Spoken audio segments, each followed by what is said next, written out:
slowly and steadily that number is going to increase. And when it comes to financial literacy, yeah, it's an interesting way of looking at it. I mean, how do you define financial literacy? As you mentioned, three things. I mean, Yeah. budgeting, and those 2 points. Well, yeah. Yeah. I'll just repeat: personal finance management, Okay. budgeting, and investing. Okay. Yeah. So it's an interesting way of looking, but I'll give you an example. The household workers, I mean, the household helps that we usually have, uh, Mhm.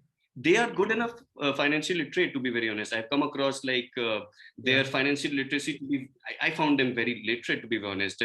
They even know about inflation and stuff. I mean, the home help that I have currently, she pretty much mentioned in the initial days only that her pay is going to be raised 10% every year. So uh, Hmm.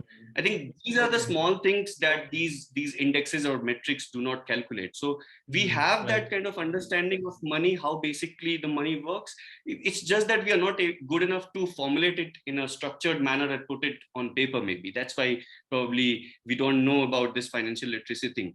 But yes, when it comes to actually penetrating the market of India, to have good enough financial literacy, you need stock market. So they need to invest in something. When they will invest in something, then only they will gain anything out of it, or the country will gain anything out of it. So that is something that obviously we need to look at. How will we attract them towards any kind of investment, be it stock market, be it even having a bank account, first thing first, so that that Hmm. money is going to at least even earn a fixed deposit rate that is Right. 5% or 6%. Right. So yeah, that sums it up. I mean, we have a long way to go. I mean, still we are working on it, definitely. I get your point. I get your point. India is essentially a poor country. So we Yeah, can't correct. expect that number to be on the same level as, let's say, a developed country, which US or UK is. I mean, So 2% of India is in hmm, absolute numbers is more than many countries. So yeah, yeah, I right. mean, yeah. But you know what I feel?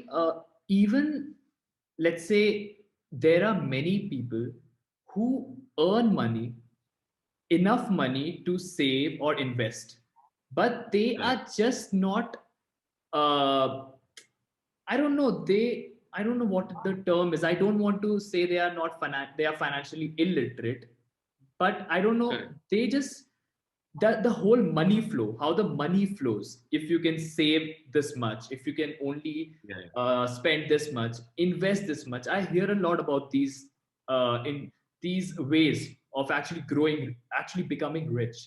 But Correct. no, I don't think many of us does, including me. I Yeah. earn enough to save or invest, okay, but I, frankly speaking, I don't have enough financial knowledge to grow my money. So, do you think this is an issue even with people who have Yeah. money? Definitely, definitely. So, I mean, there are multiple points that we can talk about. To understand this thing, I think we need to firstly understand the psychology of Indian culture. So, Hmm. India as a country has these traditional values, and traditionally, we have been a risk averse country, to be honest. You know, culturally, we don't like to take risks, Hmm. to be very honest. We like to stick to our basic principles and traditions that has been in place. And um, you must have come across, you know, our parents talking that we should invest, you shouldn't be investing in bonds and these kinds of things. We should be Hmm. only investing in land or gold per Gold, se, because yes, right. yeah, because it's safe investment. They can see it, land, they can see it, it's real asset. First thing Hmm. first, even when Amazon and Flipkart came in India, you must remember that we were scared of these online payments. We used to like Yes. cash on delivery. That's how Flipkart got into the market. So Hmm. we are always risk averse. We like to see stuff and then buy it. Hmm. So we can see Right. land, we can see gold, we like to buy it.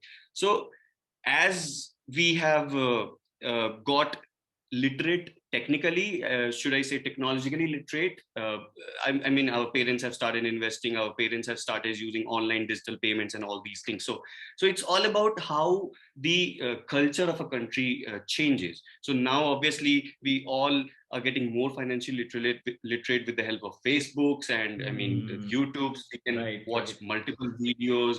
So I mean, it's all about information and knowledge. The more you educate a person, the better that person is going to be. So it's all about, with time, we just need to wait and watch, and obviously it's going to penetrate into the market, this financial literacy thing.